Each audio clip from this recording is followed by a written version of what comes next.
After Oz show, what if your son told you he was meant to be a she? She always knew that she is a girl. Would you let your child become the opposite sex? Talk to me about why you decided to have a double mastectomy at age 14. Inside the lives of transgender kids. This show is going to be controversial for a lot of people, challenging your beliefs about what it means to be male or female. The word you'll hear today is transgender. Transgender. It describes people whose sex on the outside doesn't match who they are on the inside. Now imagine your child is transgender. What would you do? Our lives as parents are first defined by the words, it's a girl or it's a boy. Could you make a decision to let your child live as the other sex, even alter their body? It's an area of intense debate. Today you'll meet families coping with this astonishing reality. What does it mean to be a boy? What does it mean to be a girl? Those two simple questions are infinitely complex and gut-wrenching for parents of children who are born transgender. I'm a girl, and I have a penis. 8-year-old Josie was born Joseph. Physically, she's a boy. But from the time she could talk, Josie knew she was a girl. Her sex on the outside didn't match how she felt on the inside. And that's how every transgender child feels. Children like Josie may start showing signs of transgender as early as 2 or 3. This extraordinary condition is not as rare as you might think. It's estimated that 3 million Americans believe they were born the wrong sex. Transgender shakes up all of our ideas about what makes us male or female. Does gender come from our anatomy or from our thoughts and feelings? While science looks for answers, what are parents of transgender children to do?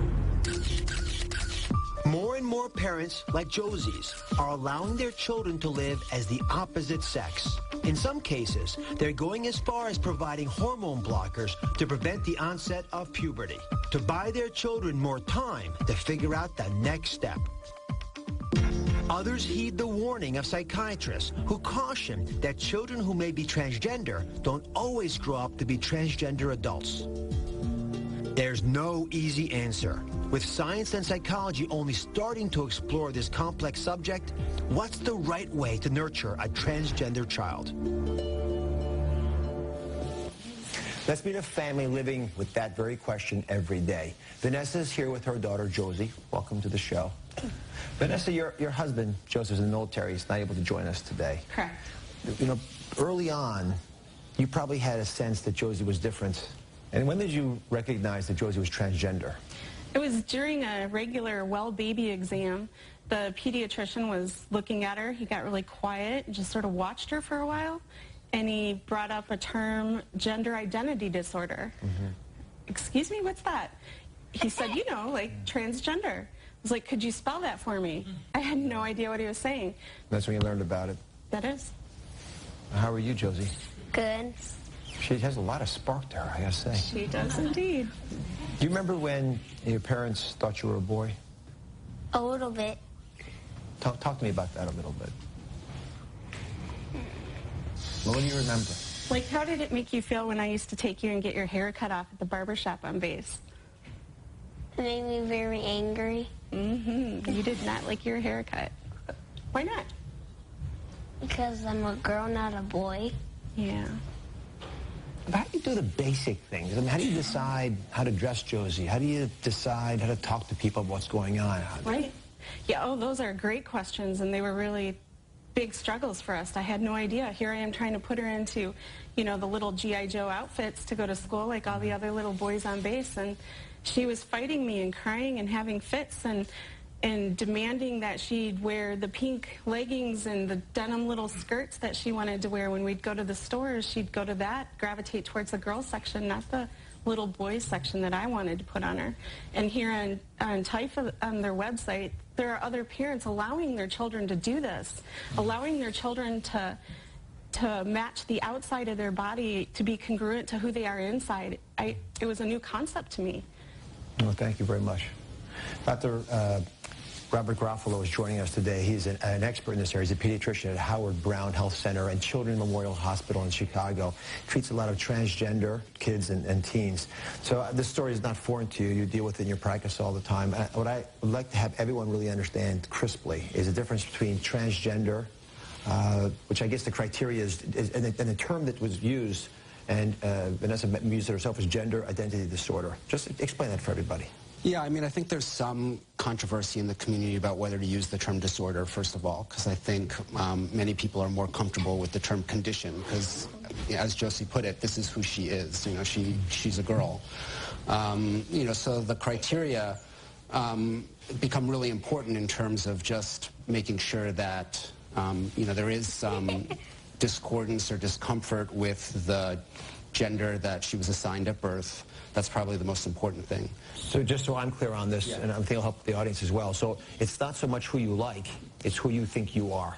Right. You know, sexual orientation is, like you said, you know, who you're attracted to, whereas gender identity disorder is who these people are. And the second criteria is you don't like your gender. You don't like your genitalia, you don't like the clothes, you don't like doing the things that you normally would want to do if you were that gender. Yeah, and, you know, and it can be pretty extreme. I've had a patient present who has sort of self-injured, you know, has cut their penis because they've been so uncomfortable with the anatomy that they were born with. And the third criteria is the duration of the transgender feelings. And how do you know for sure that Josie is not just going through a phase? Once we allowed her to express herself authentically, once we allowed her to live in her normal role without trying to force her into a mold that didn't fit her, then she just blossomed.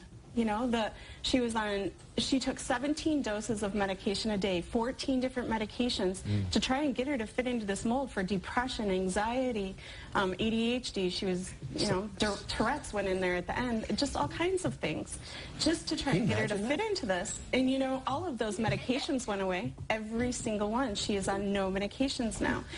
You see her, she can't stop smiling and giggling, and, you know, she's just a happy little girl that wasn't her. But as a parent's got to make a lot of decisions about their kids. Sometimes these decisions, especially if you've got a transgender child, become huge as they approach puberty. And so I'd love to understand a little bit more about how you think through this process. And by the way, you know, doctors now can pause puberty, which is another point of controversy. So let me just show an animation so everyone understands what we're talking about. When you're a child growing up, you have hormones, and they're released from the hypothalamus, which is down here in the middle of the brain, and it stimulates the pituitary gland to release chemicals. Notice how it's rhythmic and it's pulsing, stimulating. Now, those hormones come down, and if it's a female child, they'll stimulate the ovaries down here and the uterus and other female organs, endocrine organs, to secrete hormones. But you can give a chemical that actually mimics what would happen is if this part of the brain was constantly releasing a high dose of that hormone, which actually inhibits the pituitary gland from doing what it normally does. And for that reason, you can actually hold back on what normally would happen as a child matures. And when the child, therefore, doesn't grow breast buds and develop hair at the right time, you can actually stall. You can delay the deep voice that a boy might get. Biological girls won't get the curvy hips. They won't get menstruation. Dr. Garofalo, this is a question that I'm sure your specialty struggles with all the time. How do you advise parents about whether to take this medication or not? You know, I think this is a really difficult decision, and my job as a pediatrician is to tell families what we know and what we don't know. But the reality is we don't necessarily know the long-term consequences of taking these medications. Thank you.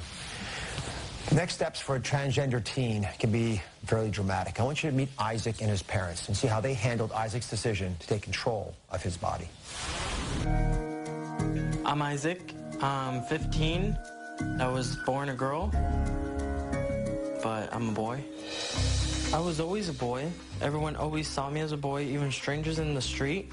Oh, what a cute boy you have. And my mom would say, no, it's a girl. When I was little, I would ask my mom, can I have a penis? You know, can you make me one or can you buy me one? And she's like, you can't buy that. In 6th grade, everybody knew I was different. I started growing breasts when I was 11. I felt like I was in the wrong body, that I didn't know how to react to all the changes that were happening to me or how I could still be myself. So when I started menstruating, it was a shock. It made everything real. I'm a girl. Me and my mom both decided that I should go on hormone blockers. I knew that without treatment, he was going into depression. I was really scared about suicide. I wasn't getting the changes I wanted with the hormone blockers. They stopped my period, but I really wanted physical change. So I started on the testosterone to start getting the facial hair and the deeper voice. Then I made the choice for my double mastectomy in 7th grade. It was a very easy decision for me. It was just like taking off 2 big tumors. As soon as he wake up from the surgery, he asked me, is my chest flat? And I said yes. And the smile was up to here. I feel like I am supposed to be this person. The double mastectomy and the hormones have helped, but I've always been me. I am so proud of him. It's a privilege to be his mom. Isaac and his parents are with us today. Thanks for joining the show. So Isaac, your parents love you dearly. It comes to me very clearly through that video, and I'm sure you sense that in your own life. You've made some very big decisions, but as a dad, as a surgeon, I know that when I get patients to sign consent forms, I have to have them be 18 years of age to do it by themselves. Do you have any thoughts in your mind about whether you could have coped for 4 more years? And by the way, I'm only asking this question because I think it's something that we're all struggling with as we hear your story. Yeah. I feel that I have very supportive parents, and honestly, I do feel I could cope for 4 more years. I would have been very sad, and I don't think I would have had the same high school experience. Monica, help me understand what you were feeling with this difficult decision about whether to allow Isaac to have this surgery. I couldn't change the mind, but I could change the body. I wanted him to have in agreement everything, mind and body. No, I understand. I mean, you can't change the mind, but you can change the body. I've never thought of it that way. Yep. Arturo, how has Isaac changed in your eyes? After the surgery? Yes. He was more happy. When he come back from San Francisco, where the operation was, he painted a big sun in his room. That makes it makes sense to me, the change that he's been through. Dr. Garofalo, help us understand a little bit what the standards are. And I know this is cutting-edge stuff, but at what age do most parents who want to make this decision to surgically change the gender of their child start to move forward?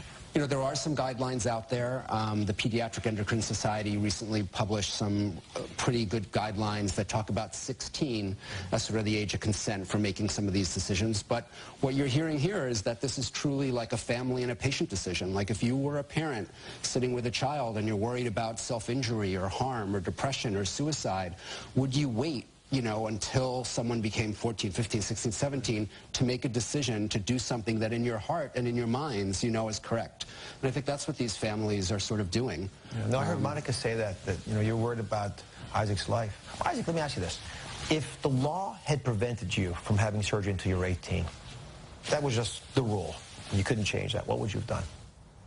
I would have had a totally different experience. My life, the way I talked to others, and the way I wouldn't want to meet new people. I felt like I wasn't good enough to meet other people. Like I was trapped in my body and I didn't know how to be myself. So it would have been a depressing high school. Yeah, I can see that. Dr. Garofalo, I'd just love to hear your advice for the folks out there watching who are transgender or their families. You know, the families that you have here are at one end of the spectrum, and these parents should be applauded for being truly amazing. But what I really focus on, or what I try to focus on with families and kids, are sort of core universal issues that are true for anyone's child development, which is self-esteem, mental health, safety. I mean, those are the things that are universal to making a child and a young person grow up healthy and happy. And that's what you should focus on. And happy is the operative word. Dr. Rob Garofalo, thank you for joining us. Thank you. Vanessa and Josie, thank you for being so cute. and telling your story. Arturo, Monica, and Isaac, thank you again for coming forward and spending some time with us. I want to thank also National Geographic for the footage of Josie and her family. You can catch Explore Tuesdays at 10 p.m. on the National Geographic channel. We'll be right back.